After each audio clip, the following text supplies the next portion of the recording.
नमो ॐ विष्णुपादाय कृष्णप्रेष्ठाय भूतले श्रीमते क्रतुदास अधिकारी इति नामिने।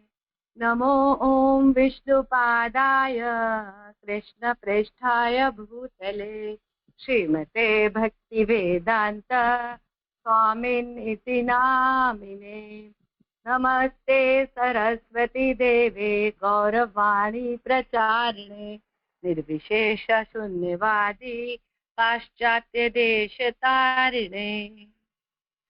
ओम अज्ञानतिमिरान्धस्य ज्ञानञ्जन शलाकया चक्षुरुन्मिलितं येन तस्मै श्रीगुरुवे नमः। श्रीचैतन्यमनोभीष्टं स्थापितं येन भूतले संरूपः कदा मह्यं ददाति स्वपदान्तिकम्। हे कृष्ण करुणा सिन्धो दीनबन्धो जगत्पते गोपेश गोपिका कान्त राधा कान्त नमस्तुते। तप्त काञ्चन गौरांगी राधे वृंदावनेश्वरी वृषभानुसुते देवी प्रणमामि हरिप्रिये। वाञ्छाकल्पतरुभ्यश्च कृपा सिन्धुभ्य एव च पतितानां पावनेभ्यो वैष्णवेभ्यो नमो नमः। जय श्री कृष्ण चैतन्य प्रभु नित्यानंद श्री अद्वैत गदाधर श्रीवासादि गौर भक्त वृंद। हरे कृष्णा कृष्ण कृष्ण हरे हरे, हरे राम राम राम हरे हरे। श्रील प्रभुपाद की जय, श्री गुरु महाराज की जय। तो काफी दिनों से हम गुरु महाराज की जो बुक है गुरु शिष्य और दीक्षा, इसके बारे में हम सब लोग काफी दिनों से हम पढ़ रहे थे, सुन रहे थे, अध्ययन कर रहे थे और हमने जाना कि गुरु तत्व क्या है, गुरु का महात्म्य क्या है और शिक्षा दीक्षा गुरु की योग्यता और कर्तव्य क्या है, गुरु की आवश्यकता क्यों है, गुरु का चयन कैसे करें, अप्रामाणिक गुरु कौन होते हैं और गुरु कितने प्रकार के होते हैं और दीक्षा क्या है, क्यों लेनी चाहिए। फिर हमने शिष्य के कर्तव्य और योग्यताओं के बारे में जाना और पढ़ा और हमने फिर देखा कि गुरु की सेवा कैसे करनी चाहिए और गुरु की अवज्ञा से क्या अपराध होता है और प्रकट गुरु, ऋत्विकवाद और गुरु का त्याग कब करना चाहिए और गुरु के चले जाने के बाद शिष्य को क्या करना चाहिए। इस तरह से हमने इन सारे टॉपिक्स को हमने इस बुक में हमने पढ़ा और हमने अपने वरिष्ठ वैष्णवों के मुंह से इन सबको हमने सुना। तो आज क्योंकि बुक कंप्लीट हो चुकी है तो आज से हम आज और कल 2 दिन इस बुक में जो भी हमने पढ़ा उसमें जो जो भी प्रश्न हैं उस इनसे रिलेटेड जितने भी प्रश्न हैं वो हम पूछेंगे और आप लोग इसका उत्तर देंगे। तो जितने भी दीक्षा से रिलेटेड भक्त हैं जिन्होंने बहुत ध्यान से इन्हें सुना है तो अब हम उनसे अल्फाबेटिकली मैं एक एक करके नाम लूंगी तो आप लोग उस प्रश्न का उत्तर देने का प्रयास करें। तो इस तरह से हम आज 1 से लेके 18 तक क्वेश्चन आंसर जो हैं इस बुक के पूर्ण प्रश्न पूर्ण उत्तर उनको हम लेंगे।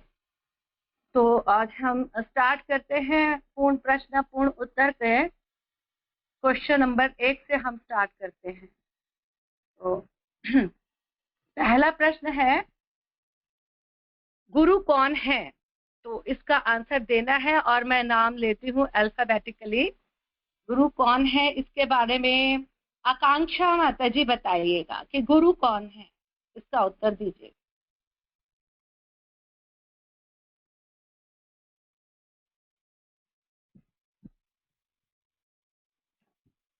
अरे बोल आकांक्षा माता जी अगर नहीं दे पा रही तो अच्युत गौड़ा माता जी इसका उत्तर दीजिएगा कि गुरु कौन है। जो हमने इस बुक में पढ़ा वो उसमें प्रश्न और उत्तर में जो है कि गुरु कौन है इसका आप आंसर दीजिएगा।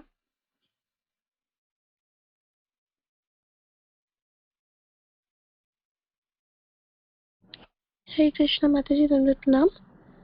हाँ, हरे कृष्णा आकांक्षा माता जी। हाँ जी माता जी, बोलिए। माता जी, हिज ग्रेस कृतु महाराज, कृतिदास अधिकारी महाराज। वो तो नाम हमारे गुरु महाराज का है, लेकिन जो हम गुरु की परिभाषा करते हैं कि गुरु शब्द का क्या अर्थ है, तो जो हमारा पेज नंबर 187 पे ये क्वेश्चन आंसर्स दिए हुए हैं, उनमें इसका बहुत अच्छे से बताया गया है कि गुरु कौन है क्वेश्चन 1 में। तो कोई नहीं, कोई और दे सकते हैं। माता जी, कृष्णा दंडवत प्रणाम माता जी। दंडवत प्रणाम जी। हम दे इसका आंसर प्रभु जी अल्फाबेटिकली हम लेंगे, आप सब पे धीरे धीरे आएंगे।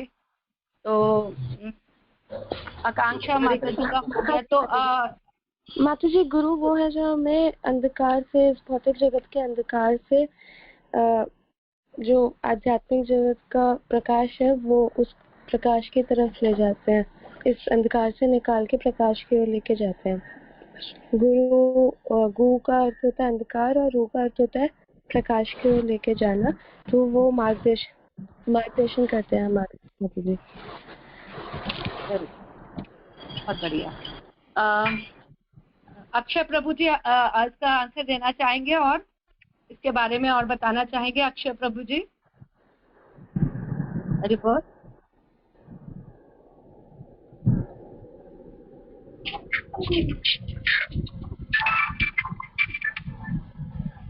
अक्षय प्रभु जी नहीं दे पा रहे, तो अल्पना दीक्षित माता जी, आप इसमें और कुछ बोलना चाहेंगे?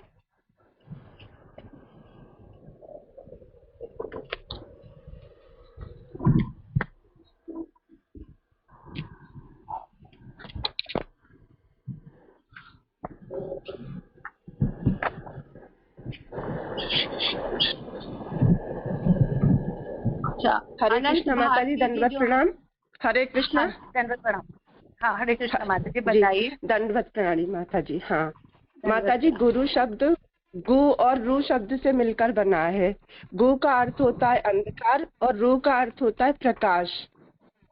तो गुरु का अर्थ होता है अंधकार से प्रकाश की ओर ले जाने वाले।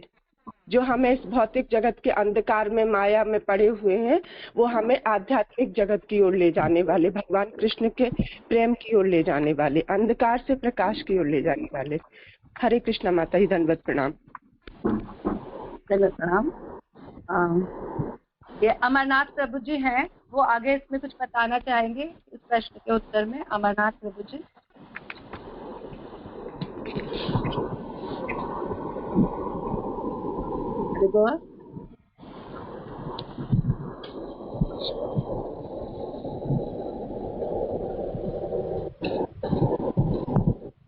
ठीक है, तो इसमें बताया गया है कि गु का अर्थ है अंधकार और रू का अर्थ है प्रकाश। तो अंधकार से प्रकाश की ओर ले जाने वाले जो मार्गदर्शक हैं, वही वास्तविक गुरु हैं, तमसोमा ज्योतिर्मय। साथ ही इसमें बताया गया है कि गुरु क्या है? कृष्ण कृपा मूर्ति भी है, क्योंकि गुरु कृष्ण की कृपा का मूर्तिमंत स्वरूप है। तो ये बताना बहुत आवश्यक है साथ में, जो इस बुक में लिखा है, इसका आंसर में लिखा है सबसे। तो ये कंप्लीट आंसर है कि उनके हृदय में प्रभु जी इको आ रही है।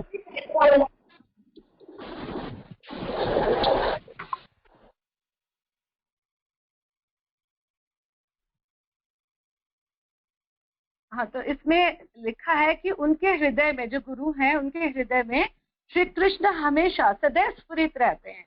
हमेशा उनके स्मरण में, अंतःकरण में कृष्ण स्फुरित रहते हैं। इसलिए जो गुरु हैं, यद्यपि श्री कृष्ण के दास हैं, सेवक हैं, और तो भी वे क्या करते हैं? शिष्य के लिए श्री कृष्ण के प्रकाश स्वरूप है। इसलिए गुरु का जो हृदय है, वो पीड़ित जीवों के देखकर द्रवीभूत होता है, और गुरु उन पीड़ित जीवों को बचाने का प्रयास करते हैं। तो ये एक कंप्लीट इस क्वेश्चन का उत्तर है कि गुरु कौन है। तो नेक्स्ट क्वेश्चन हम करते हैं, गुरु में शिष्य की कितनी श्रद्धा होनी चाहिए? एक गुरु के प्रति शिष्य में कितनी श्रद्धा होनी चाहिए? तो इसका आंसर अगर अमरनाथ गौन प्रभु जी दीजिए आप। हरे कृष्णा, धन्यवाद प्रणाम माता जी। हरे कृष्णा। सभी पार्टिसिपेंट से मेरा रिक्वेस्ट है, जब माता जी जिसका नाम ले रहे हैं वो तुरंत उसका उत्तर दें, क्योंकि ये एक प्रकार से आपका एक टेस्ट भी है। और जो 28, 29, 30 को जो 3 दिन का जो होना था एक इंटरव्यू टाइप, उसका एक है ना, एक आपके लिए रिहर्सल भी कह सकते हैं आप। तो आप सभी नाम दीजिए और तुरंत अनम्यूट करके, आपको अगर आता है तुरंत उत्तर दीजिए, नहीं आता तो बताइए कि नहीं माता जी मेरे को नहीं आता, तो आप किसी और का नंबर लिया जाए, क्योंकि नहीं तो टाइम निकलता चला जाएगा। तो सबसे मेरा प्रार्थना है कि वो एकदम तुरंत इस पे एक्शन लें। हरे कृष्णा, धन्यवाद प्रणाम।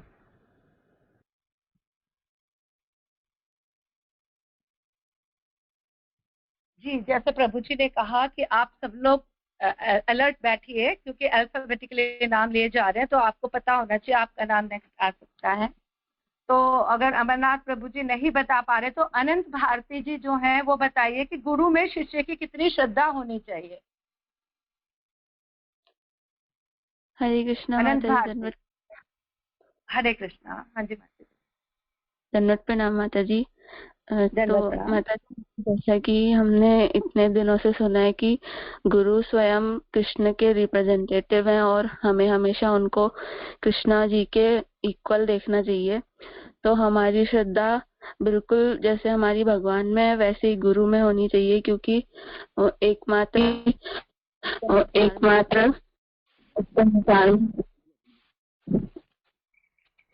इस संसार में एकमात्र वही है जो मटेरियल प्रॉब्लम्स है।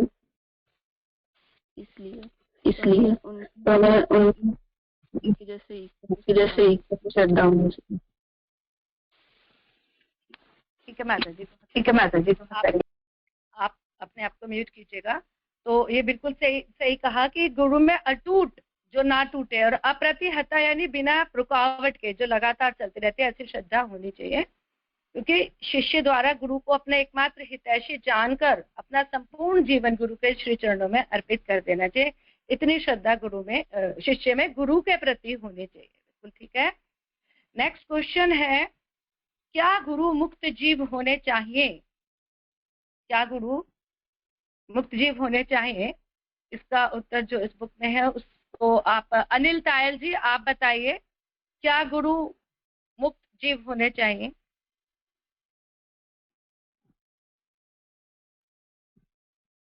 हरे कृष्णा माता जी, दंडवत प्रणाम। हाँ, दंडवत प्रणाम।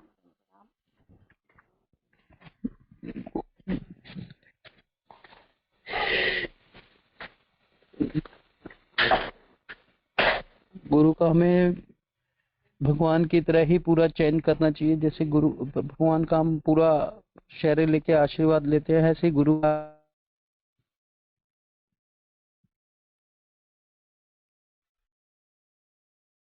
अरे बोल, आवाज नहीं आ रही। हरे कृष्णा।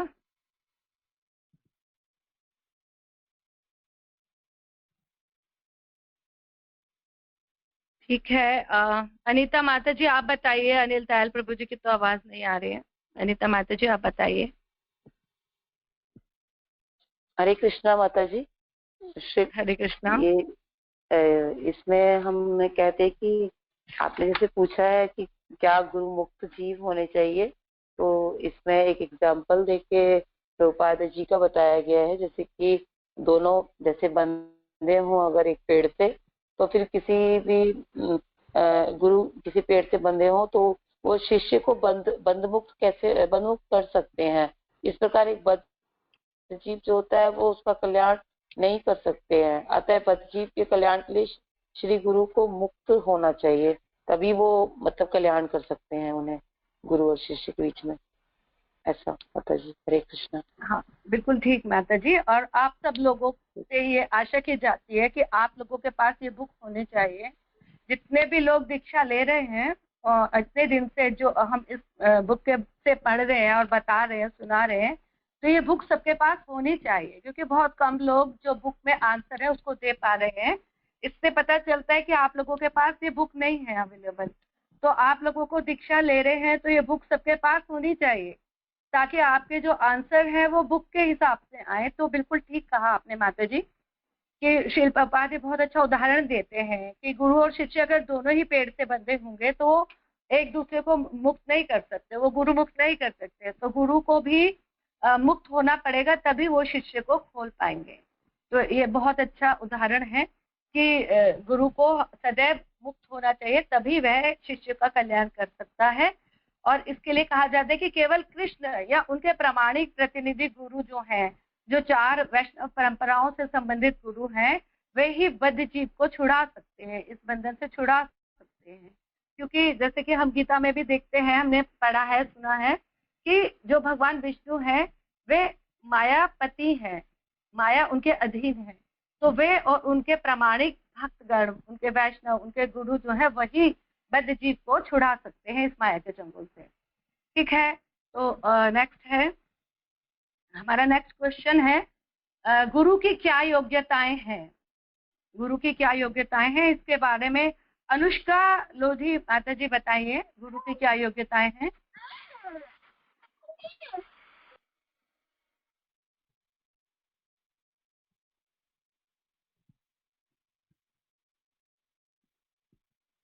अगर अनुष्का लोधी माता जी नहीं बता पा रही तो अर्चना राय माता जी हैं, आप बताइए गुरु की क्या योग्यता है? हाँ जी, हरे कृष्णा। हरे कृष्णा। हाँ जी माता जी।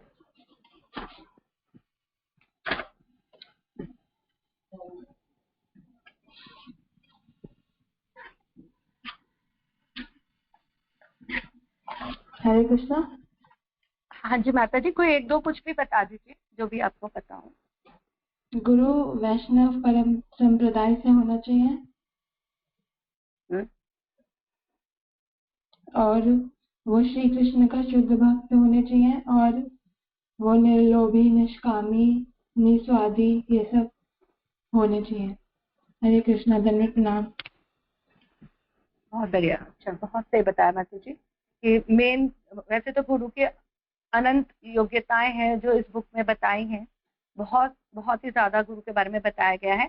और मेन यही है कि गुरु 4 वैष्णव संप्रदाय से होने चाहिए, कृष्ण के भक्त होने चाहिए, वैष्णव होने चाहिए, और विष्णु पूजा में के उपासक होने चाहिए। और ये सारी उनके क्वालिटीज हैं, निर्लोभी, निष्कामी, निर्मानी, निस्वार्थी, निरपेक्ष होने चाहिए। और इसका बहुत अच्छा वर्णन इसमें बुक में आया भी हुआ है, बहुत ही अच्छे से इसमें बताया गया है। गुरु के बारे में काफी डीप में बताया गया है कि वाचो वेगम, मनसा क्रोध वेगम, जिह्वा वेगम, उदर उपस्थ वेगम, एतान वेतान युविषेत धीरा, सर्वाम अपि माम पृथ्वीम सत्य शिष्या। ये गुरु में ये सारी योग्यताएं, ये सारे गुण होने चाहिए कि वह धीर व्यक्ति हो, मन, वाणी, क्रोध, जिह्वा, पेट और जनेंद्रियों के वेग को नियंत्रित कर सकते हैं, पूरे विश्व में शिष्य बनाने योग्य होते हैं। ठीक है, नेक्स्ट क्वेश्चन है, क्वेश्चन नंबर 5 है, क्या गुरु को ब्राह्मण, गोस्वामी तथा अन्य उच्च जाति का ही होना चाहिए? तो ये क्वेश्चन है कि क्या गुरु को केवल ब्राह्मण, गोस्वामी या किसी उच्च जाति का ही होना चाहिए, ऐसा है? तो आशा माता जी इसके बारे में बताएं।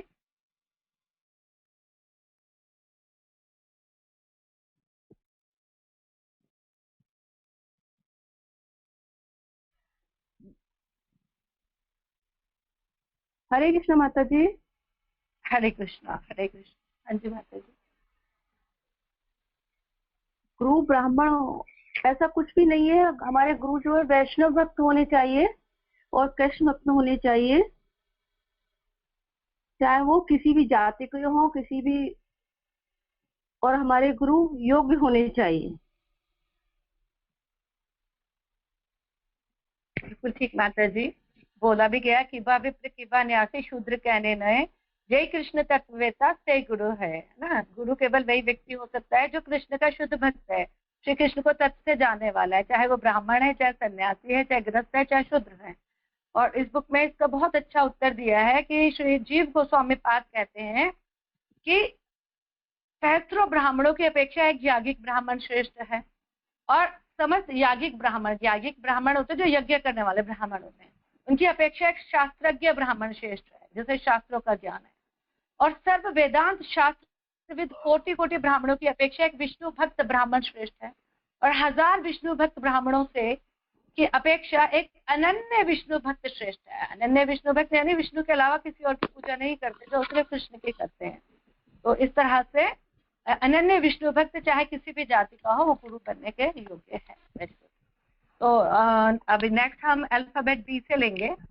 क्या गुरु सन्यासी ही होने चाहिए अथवा गृहस्थ भी गुरु हो सकते हैं? ये प्रश्न है कि क्या एक सन्यासी ही गुरु बन सकते हैं या गृहस्थ भी गुरु बन सकते हैं? तो इसके आंसर बबीता माता जी दीजिए। बबीता माता जी है तो अरे को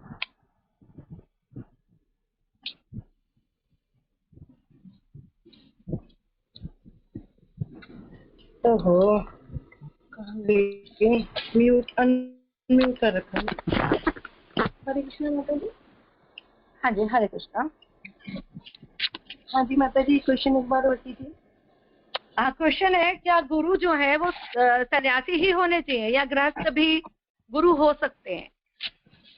माता जी गृहस्थ भी गुरु हो सकते हैं, सन्यासी गृहस्थ भी गुरु हो सकते हैं माता जी। है तो आप बुक में से थोड़ा बता सकते हैं? बुक में इतना अच्छे से डिस्क्रिप्शन है आपके पास, हो सकता है बुक ना हो ऐसा लग रहा है शायद से।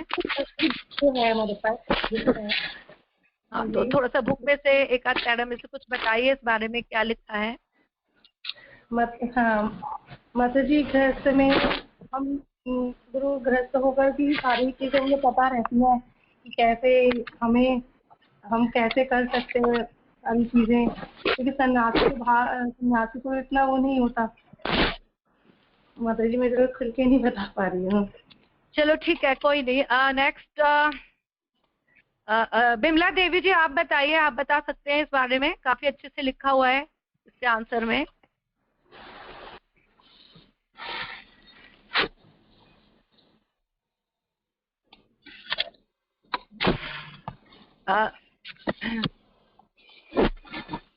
ठीक है, अगर बिमला देवी जी नहीं बता पा रही तो ब्रिज किशोर कुशवाहा प्रभु जी आप इसमें बताइए। ब्रिज किशोर कुशवाहा प्रभु जी आप बता दीजिए कि गुरु को क्या सन्यासी ही होना चाहिए अथवा गृहस्थ भी गुरु हो सकते हैं इस बारे में। हरे कृष्ण माता जी। तो मैं कोट गुड्डन प्रणाम माता जी, मैं ब्रिज किशोर बोल रहा हूँ माता जी। हाँ जी बताइए प्रभु जी। माता जी आपका प्रश्न है कि गुरु गृहस्थ होना चाहिए कि सन्यासी होना ही है ना? हाँ जी हाँ जी। तो माता जी गुरु सन्यासी ही सिर्फ नहीं होने, गुरु कोई भी हो सकता है जो भगवान कृष्ण के तत्व को जानता है और 4 परंपरा में से है और भगवान कृष्ण का प्रतिनिधि है, उन्हें शास्त्र का मतलब शास्त्र पारंगत है, वो गुरु बन सकता है। बताए चैतन्य महाप्रभु की विप्र की शुद्ध की गुरु कृष्ण तत्व से एकता से गुरु, मतलब कृष्ण तत्व को जानता है वही गुरु हो सकता है माता जी, ऐसे भगवान चैतन्य कहते हैं। क्योंकि हम लोग भी ठीक है प्रभु जी। हरे कृष्ण प्रणाम माता जी। हाँ दंडवत प्रणाम। क्योंकि इसमें जो आंसर है उसमें बहुत अच्छे से बताया हुआ है कि पुराने समय में भी जब गुरुकुल चला करते थे तो गृहस्थ गुरुओं का कार्य था गुरुकुल चलाना और सन्यासियों का कार्य था मेनली कि भ्रमण करते हुए कृष्ण भक्ति का प्रचार करना। तो शास्त्रों के में बताया गया है कि जो गृहस्थ हैं वो भी गुरु हो सकते हैं और उसमें कितना अच्छा एग्जाम्पल दिया है 3 गुरुओं का कि जो गुरु वशिष्ठ थे वे भगवान श्री राम के गुरु थे, गुरु बृहस्पति जो है वो देवताओं के गुरु थे और गुरु शुक्राचार्य जो थे वो देवताओं के गुरु थे और तीनों ही क्या है गुरु गृहस्थ थे, ये तीनों ही गृहस्थ थे। और साथ में ही जो 4 परंपराएं हैं उनमें श्री ब्रह्मा, श्री शिव और श्री लक्ष्मी जो है वो गृहस्थ में है, कुमार संप्रदाय को छोड़ के 3 परंपराएं जो हैं वो गृहस्थ हैं। और 12 महाजनों में भी कहते हैं कि सारे ही गृहस्थ हैं, सिर्फ 4 है नारद जी, सनकादिक, कुमार, भीष्म और कपिल जो कि गृहस्थ नहीं है, बाकी सारे 12 महाजनों में से गृहस्थ हैं, 8 जो है वो गृहस्थ हैं। तो इसलिए कहते हैं कि गुरु जो है गृहस्थ भी हो सकते हैं, ऐसा कोई कंपलसरी नहीं है कि सन्यासी ही गुरु होने चाहिए, है ना। तो और जैसे कि शास्त्रों में बताया है कि 7 माताएं होती हैं, तो ये 7 माताओं में एक गुरु पत्नी के बारे में बोला है कि गुरु माता है, तो गुरु माता भी तभी संभव है जब गुरु गृहस्थ होते हैं। तो ये है क्योंकि जो भी माताएं हैं, चाहे गुरु माता हैं, तो इनमें गुरु का गृहस्थ होना आवश्यक है। ठीक है। नेक्स्ट क्वेश्चन मैं सी अल्फाबेट सी से लूंगी। सी वाले एक ही हैं चंद्रशेखर प्रभु जी। तो अगला क्वेश्चन है, क्या शिष्य द्वारा गुरु को भगवान के समान समझना चाहिए? ये आपको इसका उत्तर देना है कि क्या शिष्य द्वारा गुरु को भगवान के समान समझना चाहिए। तो सी से चंद्रशेखर प्रभु जी हैं। शचि प्रिया माता जी, शायद से आप कुछ इस बारे में बता पाएंगे? हरि बोल।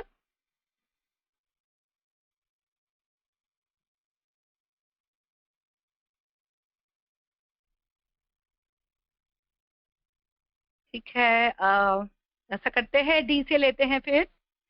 डी में दीपक जी हैं। दीपक जी आप बताइए, इस क्वेश्चन का आंसर आप बताइए कि क्या शिष्य द्वारा गुरु को भगवान के समान समझना चाहिए? हाँ जी माता, समझना चाहिए। समस्त शास्त्रों और साधुओं का कथन है कि श्री गुरु को साक्षात भगवान हरि के समान ही समझना चाहिए। बहुत बढ़िया, वेरी गुड। जैसे कि हम जो आरती करते हैं सुबह सुबह मंगला आरती, उसमें भी आती है लाइन, है ना, साक्षात समस्त शास्त्र उक्त भाव्यत सद्वित, ये लाइन आती है माता जी इसके अंदर। हाँ हाँ हाँ, इस लाइन में यही बताया कि जो भगवान के अंतरंग सेवक होने के कारण श्री गुरुदेव स्वयं भगवान के ही समान सम्मानित उन्हें किया जाना चाहिए। बहुत बढ़िया। और हमारे भागवतम में एक बहुत अच्छा एक श्लोक भी है, आचार्य माम विजानीयान न अवमन्यत करहचित न मर्त्य बुद्धिया सूयते सर्वदेवो मयो गुरु। ये मनुष्य को चाहिए कि आचार्य को मेरा ही स्वरूप जाने, अर्थात भगवान का ही स्वरूप जाने, और किसी भी प्रकार से उनका अनादर ना करे, उन्हें सामान्य पुरुष समझते हुए उनसे ईर्ष्या द्वेष ना रखे, क्योंकि वह समस्त देवताओं के प्रतिनिधि हैं। बहुत बड़ी बात है कि गुरु की पूजा, गुरु को भगवान के समान हमें मानना चाहिए, क्योंकि वो तो देवताओं के भी प्रतिनिधि उन्हें माना जाता है। बहुत बढ़िया। तो नेक्स्ट क्वेश्चन है क्वेश्चन नंबर 8। क्वेश्चन नंबर 8 है, तो ये हम जी अल्फाबेट से लेंगे। गरिमा माता जी से पूछेंगे कि क्वेश्चन है, मैंने पूर्व में गुरु धारण किए हुए हैं और क्या अब मैं अन्य गुरु धारण कर सकता हूँ? तो ऐसा क्या पॉसिबल है कि पहले हमने गुरु धारण करे हैं, गुरु बनाए हैं, तो क्या अब मैं किसी दूसरे गुरु से दीक्षा ले सकता हूँ, किसी दूसरे गुरु को धारण कर सकता हूँ? तो डॉक्टर गरिमा माता जी हैं, वो बताएंगे इसमें। हरे कृष्णा माता जी, प्रणाम। हरे कृष्णा। जो अभी उन्होंने जिन गुरु से दीक्षा लिए हैं वो वैष्णव संप्रदाय से हैं, तो दोबारा दीक्षा लेने की कोई आवश्यकता नहीं है। परंतु अगर वो वैष्णव संप्रदाय से नहीं है तो उन्हें एक वैष्णव गुरु से दीक्षा लेना चाहिए, क्योंकि हम वैष्णव गुरु ही भगवान कृष्ण को सर्व कर रहे हैं और हमें उन्हीं के साधन से भगवान कृष्ण तक पहुंचना है, तो हमें वैष्णव गुरु से ही दीक्षा लेनी चाहिए। बहुत बढ़िया माता जी, बहुत सही बताया आपने। हरे कृष्णा। क्योंकि ये बिल्कुल सही है, जो अवैष्णव होगा वो क्या है, जीवन का लक्ष्य कृष्ण प्रेम को हटा देगा और जो हमारे जीवन रूपी जहाज है उसको भटका देगा, जो भव सागर है उसमें भटका देगा। इसलिए हमें वैष्णव गुरु को धारण करना चाहिए, क्योंकि अगर अवैष्णव गुरु से आपने दीक्षा ली है तो उन्हें कृष्ण तत्व का पता ही नहीं है, तो आपको जो है कृष्ण प्रेम नहीं प्राप्त करा सकते, जीवन मरण का जो भावाटवी है इससे पार नहीं करा सकते। तो हमें अगर अवैष्णव गुरु से दीक्षा ली है तो उसको त्याग कर हम वैष्णव गुरु से दीक्षा ले सकते हैं। बिल्कुल सही है। और बहुत अच्छा इसमें श्लोक भी है, अवैष्णवो अधिष्ठेन मंत्रेण निर्यम व्रजेत पुनश्च विधिनाम सम्यक राह्येद वैष्णवाद गुरु, है ना। यदि किसी ने अवैष्णव गुरु से दीक्षा ली है तो उसे उस अवैष्णव गुरु का त्याग कर देना चाहिए और पुनः सम्यक विधि से वैष्णव गुरु को धारण करना चाहिए। तो हम नेक्स्ट आगे बढ़ेंगे। आगे अगला क्वेश्चन है, क्वेश्चन नंबर 9 है, मैं भक्ति करना चाहता हूँ परंतु गुरु धारण करने के चक्कर से बचना चाहता हूँ, है ना। कई लोग सोचते हैं कि मैं भक्ति तो करना चाहता हूँ लेकिन गुरु नहीं धारण करना चाहता, तो क्या प्रकट गुरु धारण करना आवश्यक है? ये क्वेश्चन है कि क्या जो इस समय गुरु हमारे पास अवेलेबल हैं, जो हम जिन्हें हम गुरु बना सकते हैं, तो उनको धारण करना आवश्यक है क्या? तो इसका क्वेश्चन गायत्री मलिक माता जी है, तो प्लीज दीजिएगा गायत्री मलिक माता जी।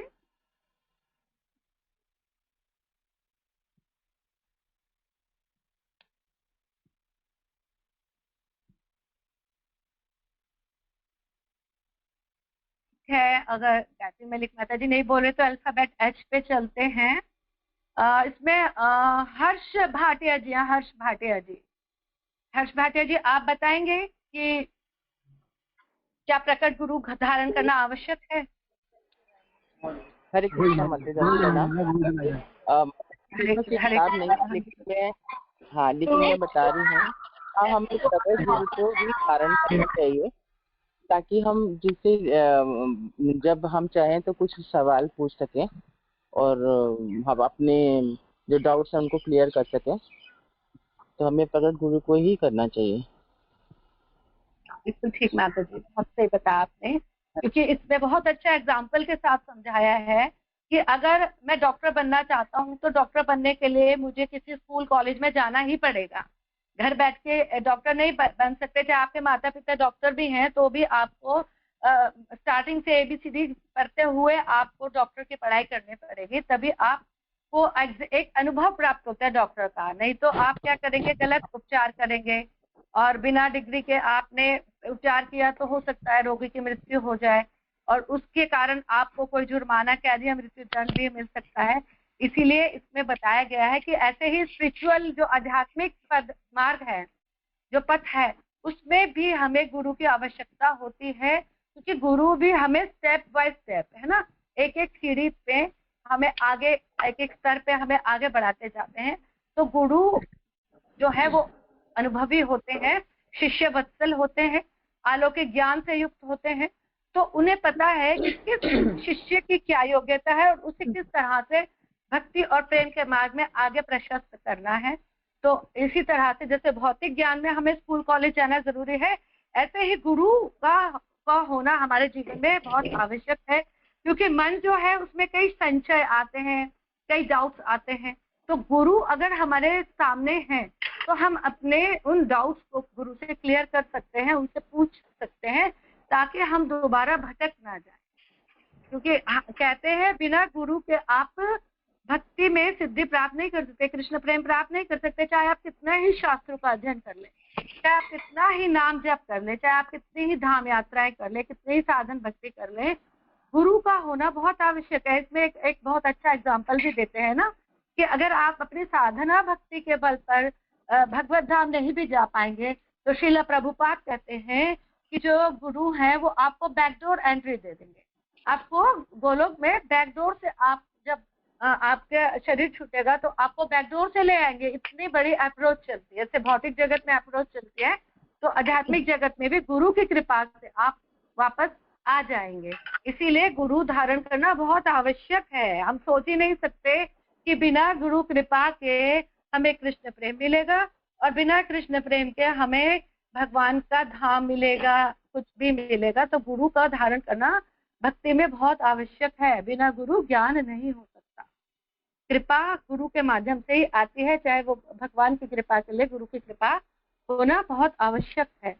तो नेक्स्ट क्वेश्चन नंबर 10 है, अजामिल के प्रसंग में हम देखते हैं कि अजामिल बिना गुरु पादाश्रय के केवल हरिनाम के प्रभाव से भव सागर से पार हो गया था।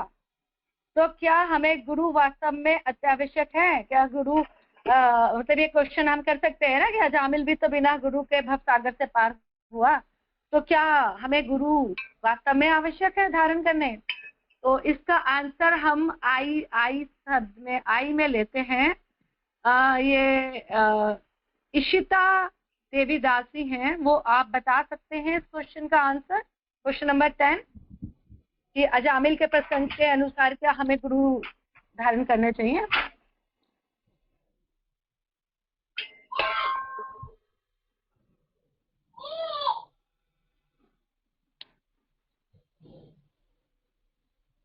बोल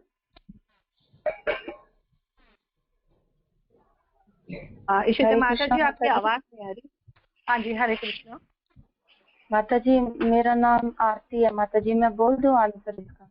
हाँ जी हाँ, लिस्ट में इशिता से आ रहा है। ठीक है, बताइए आप।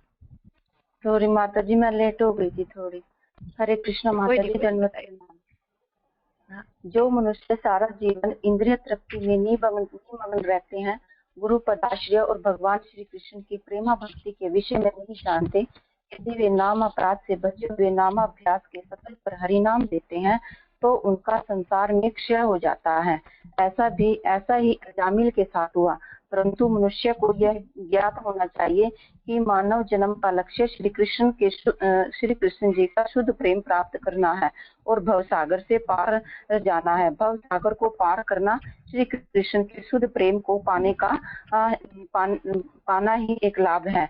जो व्यक्ति अपने इस लक्ष्य को जान जाते हैं वे श्री गुरुपद का आश्रय ग्रहण करते हैं, क्योंकि शुद्ध भक्त के लिए आवश्यक है भक्ति विज्ञान केवल श्री गुरु द्वारा ही प्रदान किया जा सकता है। अतः श्री गुरु को धारण करना हमें अति आवश्यक है।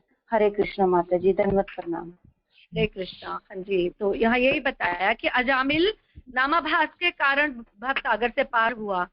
नाम अपराध से हम कभी भी भव सागर से पार नहीं हो सकते। नामाभास से हम केवल भव सागर को पार हो सकते हैं, लेकिन उसके बाद दोबारा हमें जन्म लेना पड़ सकता है इस संसार में, और हमें कृष्ण प्रेम की प्राप्ति नहीं हो पाती। हालांकि अजामिल के बारे में भी हमने सुना था कि उन्हें वापस जीवन मिला, तो उन्होंने हरिद्वार में जाकर दोबारा से भक्ति करी, किसी गुरु के मार्गदर्शन में रह गए। उन्होंने ये था कि नामाभास के कारण वो नरक जाने से बचे और उन पे कृपा हुई कि उनको दोबारा जन्म मिला, दोबारा मनुष्य शरीर में वो वापस आए जितना उनका जीवन बचा था। उस जीवन में वो हरिद्वार गए, गुरु का शरण लेके भक्ति की, तब उनका उद्धार हुआ। तो यहाँ पे ये है कि नामाभास से, क्योंकि नामापराध हमें कहीं नहीं पहुंचाएगा। नामापराध जो 10 नामापराध हैं, सबसे बड़ा वैष्णव अपराध, किसी वैष्णव के प्रति अपराध नहीं करना चाहिए, उससे तो हम कहीं जा ही नहीं सकते। तो यहाँ पे है कि हमें गुरु को धारण करना पड़ेगा, क्योंकि आप गुरु धारण ना करके आपको कृष्ण प्रेम नहीं मिल सकता।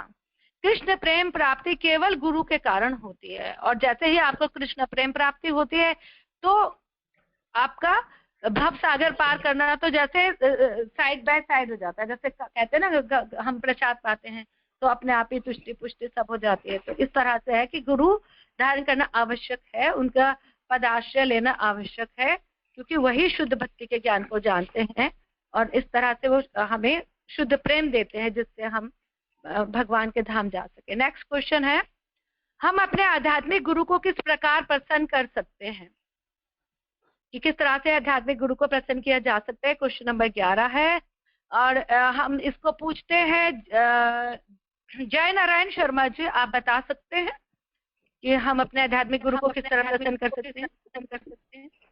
हरि बोल माता जी, धन्यवाद प्रणाम। धन्यवाद। हरि बोल।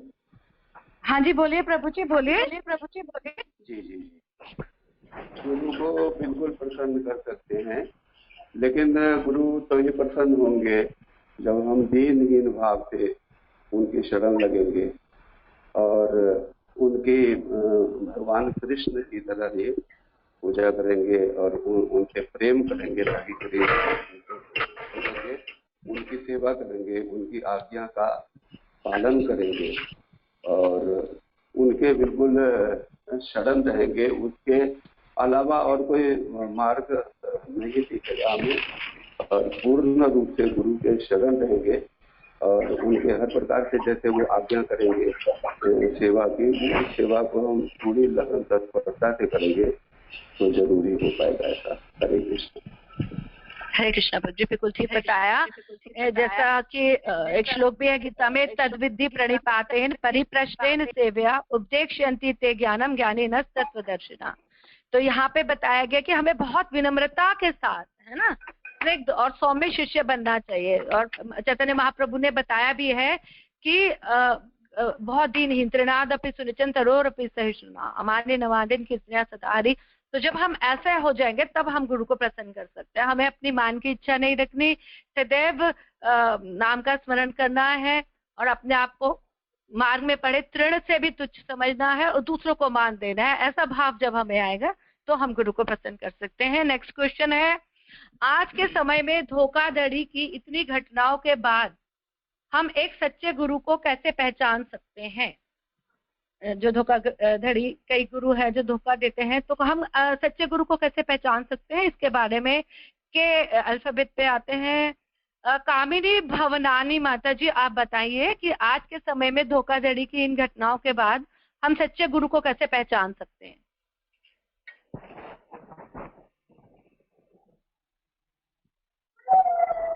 हरे कृष्णा माता जी, धन्यवाद। हमें सबसे पहले गुरु सांप्रदायिक वैष्णव परंपरा से है या नहीं ये जानना चाहिए, और यदि कुशाम बुद्धिस्ट वाला बस है तो इस्कॉन से किसी भी गुरु को चुन सकता है, तो धोखाधड़ी की संभावना समाप्त हो जाती है। इससे अतिरिक्त एक प्रमाणिक गुरु की योग्यता का विशद वर्णन हमें अध्याय गुरु की योग्यता में किया गया है। हाँ, बिल्कुल ठीक माता जी, कि जो भी 4 वैष्णव परंपराएं हैं उन्हीं के गुरुओं से हम दीक्षा लेते हैं तो हमें कोई धोखा नहीं मिलता है, क्योंकि हमारे इस्कॉन में खासतौर से जीबीसी बनी हुई है, तो जीबीसी के अंदर सब आ जाते हैं, इसीलिए कोई भी धोखाधड़ी होने का कोई प्रश्न ही नहीं उठता है ना।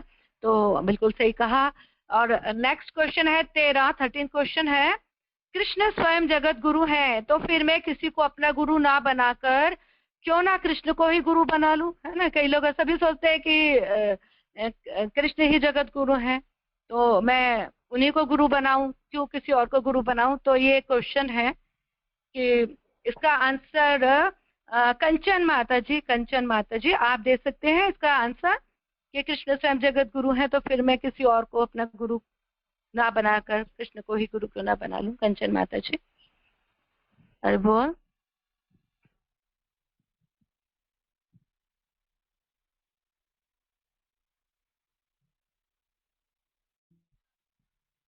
ठीक है, अगर कंचन माता जी नहीं बता पा रहे तो कविता माता जी आप बता सकते हैं?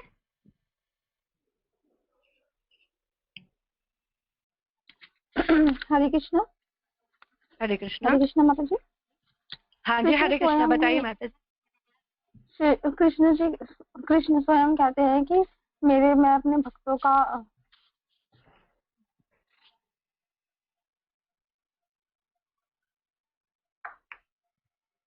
बहुत ठीक है माता जी, अगर आप कृष्ण स्वयं कहते हैं कि जो मेरे भक्त कहलाते हैं वह मेरे भक्त नहीं अपितु मेरे स्वयं के भक्तों को भक्त कहलाते हैं। मैं उन्हीं की, वही मेरा भक्त है। हाँ जी, वही मेरा भक्त है।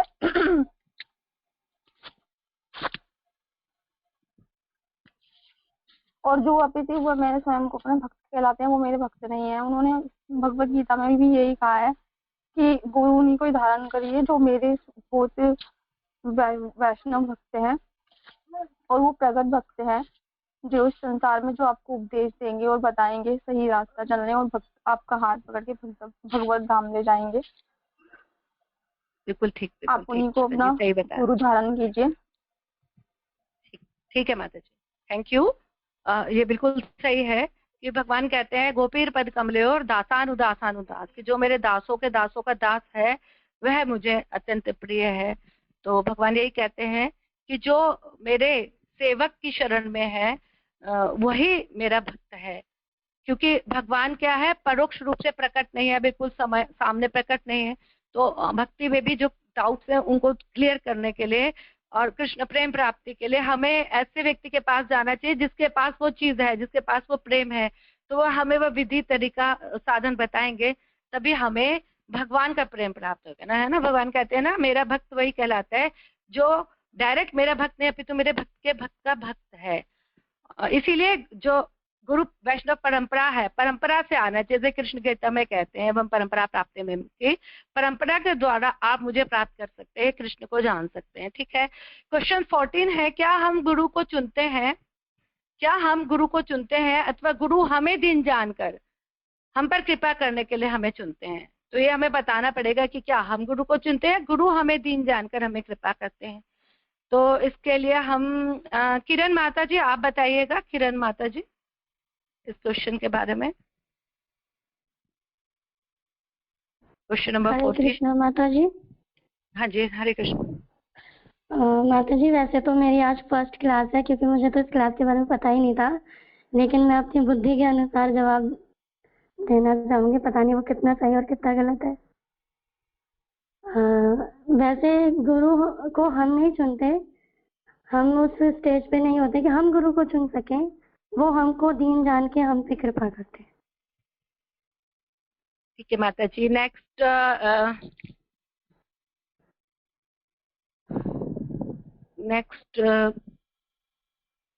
कुसुम बंसल माता जी, क्या आप इस क्वेश्चन का आंसर दे सकते हैं? कुसुम बंसल माता जी, बोल।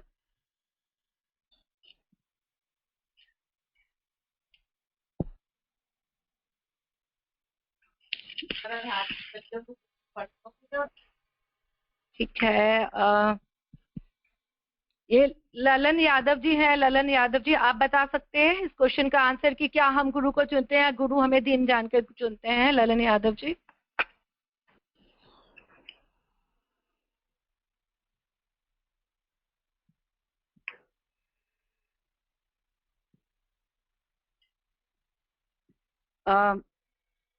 अच्छा, मधु अरोड़ा माता जी, आप बता सकते हैं इस क्वेश्चन को कि हम गुरु को चुनते हैं, गुरु हमें दीन जानकर चुनते हैं? मधु अरोड़ा माता जी।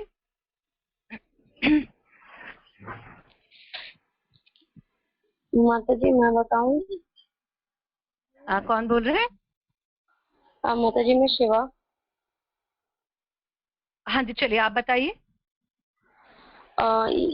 गुरु, ये प्रक्रिया दोनों ओर से उपयुक्त होती है। सबसे पहले आवश्यकता है कि हम गुरु का चयन करना चाहिए, गुरु को हमें पूरी तरह से समर्पण करना चाहिए। भगवान हमें सूक्ष्म और स्वतंत्रता दी है कि हम अपने जीवन में गुरु का प्रयोग करके भगवान तक जा सकते हैं। इसीलिए गुरु का हमें चयन करना चाहिए और गुरु हम पर एक कृपा करते हैं और गुरु की कृपा होती है तब हम गुरु धारण कर पाते हैं और गुरु हमें स्वीकार करते हैं। बिल्कुल सही माता जी कि ये प्रक्रिया दोनों ओर से ही है कि हमें स्वतंत्रता है तो हमें भी अपने स्वभाव के अनुसार अपने अनुकूल गुरु का चयन करना चाहिए, उनको समर्पण करना चाहिए। और जब हम ऐसा समर्पण करते हैं तो गुरु हम पे फिर कृपा करते हैं, हमें दीनहीन जानकर वो हम पे कृपा करते हैं। इस तरह से ये दोनों तरफ से है कि गुरु भी हम पे कृपा करते हैं हमें दीनहीन जानकर, और हमें भी स्वतंत्रता है कि हम अपने स्वभाव के अनुसार गुरु को चयन करें। ठीक है। नेक्स्ट क्वेश्चन 15 है, जो गुरु अपनी पूजा करवाते हैं क्या वह सही है? जो गुरु अपनी पूजा करवाते हैं क्या वह सही है? तो मीनाक्षी गुप्ता माता जी, आप इसका जवाब दीजिए। जो गुरु अपनी पूजा करवाते हैं क्या यह सही है? मीनाक्षी गुप्ता माता जी। हरे कृष्णा। दंडवत प्रणाम माता जी। हाँ जी, दंडवत प्रणाम। जी माता जी, गुरु अपनी पूजा करवा भी सकते हैं क्योंकि गुरु कृष्ण के ही समान है, तो इसमें कोई वो नहीं है। गुरु की पूजा करनी चाहिए और वो करवा भी सकते हैं अपनी पूजा।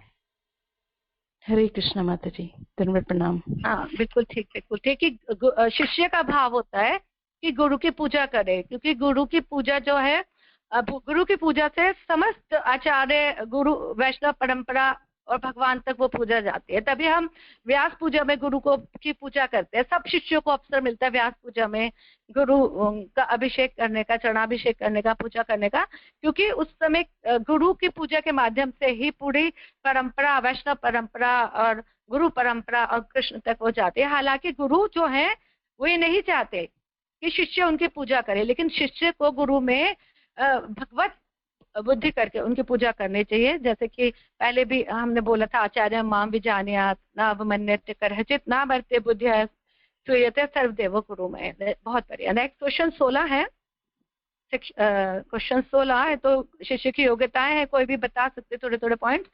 तो क्वेश्चन 16 है, शिष्य की क्या योग्यताएं हैं, इसके बारे में बताएं। और हम पूछते हैं शिष्य की योग्यताओं के बारे में। मोनिका माता जी, आप बताएंगे शिष्य की कुछ योग्यताएं? पूरा एक चैप्टर है शिष्य के कर्तव्य योग्यताओं के बारे में। हरे कृष्णा माता जी। हरे कृष्णा। हरे कृष्णा। हाँ जी, थोड़ा सा तेज बोलेगा, थोड़ा सा लाउड। अच्छा, हाँ जी। कृष्ण की योग्यता, शिष्य की योग्यताओं का इसमें वर्णन किया हुआ है चैप्टर के हिसाब से। अगर मैं देखूं तो इनको गुरु का मनोभाव समझना चाहिए, इनको सरल होना चाहिए, विनम्र होना चाहिए, क्योंकि कोई सरल होगा तो वही शुद्ध और विनीत हो सकता है। तो ये होगा। और उसको आज्ञाकारी होना चाहिए, गुरु को पूरी तरह से, गुरु की पूर्णता संतुष्टि।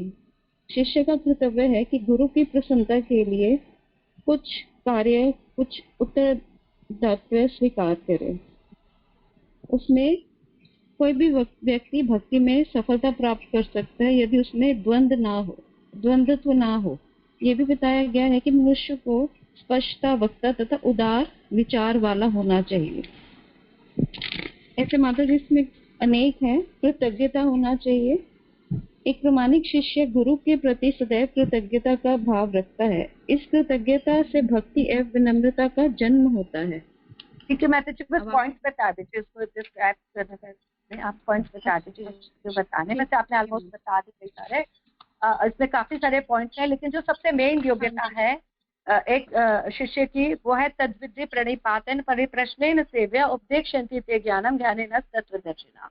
कि 3 जो मेन योग्यताएं हैं वो हर शिष्य को ध्यान रखनी चाहिए। कि प्रणिपात अर्थात गुरु के प्रति पूर्ण समर्पण होना चाहिए।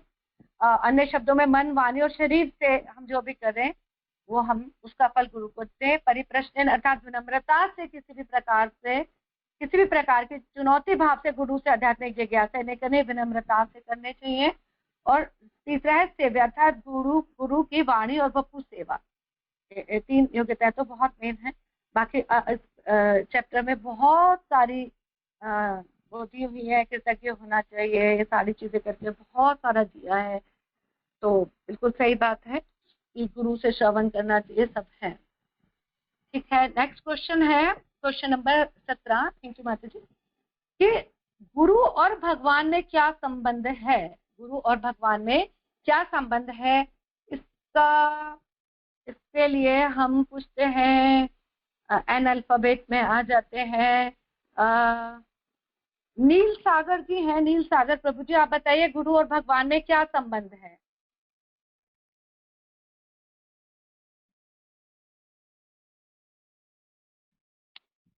क्वेश्चन 17, गुरु और भगवान में क्या संबंध है? नील सागर जी। ओके, नितिन कुमार जी बता दीजिए। नितिन कुमार जी, हाँ जी आप बता दीजिए। नितिन प्रभु जी, आपने अनम्यूट किया है तो आप बता दीजिए। हरे कृष्णा माता जी, दंडवत प्रणाम। हाँ जी, हरे कृष्णा। जैसे क्वेश्चन है गुरु और भगवान में क्या संबंध है, तो गुरु और भगवान में बहुत घनिष्ठ संबंध होता है, क्योंकि गुरु हमारे जो है वो परम दास है और हम उन्हीं के समान हमें उनको पूजा करनी चाहिए। एंड क्योंकि वो हमारे जो गुरु है कृष्ण के पूर्ण सेवक, तो आपके लिए हम भगवान को पसंद करेंगे और अपनी भक्ति में और स्ट्रांग होते जाएंगे धीरे धीरे। ठीक है प्रभु जी, आपकी आवाज ठीक से नहीं आ रही थी, तो ठीक है, उत्तर यही है कि कृष्ण जो है, गुरु जो है भगवान कृष्ण के दास हैं, उनके सेवक हैं और कृष्ण के ही प्रकाश हैं और उन्हीं के समान पूजनीय हैं। तो गुरु और कृष्ण के बीच में ये संबंध है। ठीक है, प्रणाम माता जी। माता जी मैं ना मेट्रो में हूँ, थोड़ा वॉइस बैक हो रहा है। कोई बात नहीं प्रभु जी। हम नेक्स्ट और आज का लास्ट क्वेश्चन पे आते हैं हम। क्वेश्चन 18 लास्ट क्वेश्चन है आज की क्लास का, कि शिष्य गुरु के प्रति प्रेम कैसे प्रदर्शित कर सकता है? शिष्य गुरु के प्रति प्रेम कैसे प्रदर्शित कर सकता है? और इसके लिए हम पी अल्फाबेट पे आते हैं। पारुल सैनी माता जी, कौन बोल रहे हैं?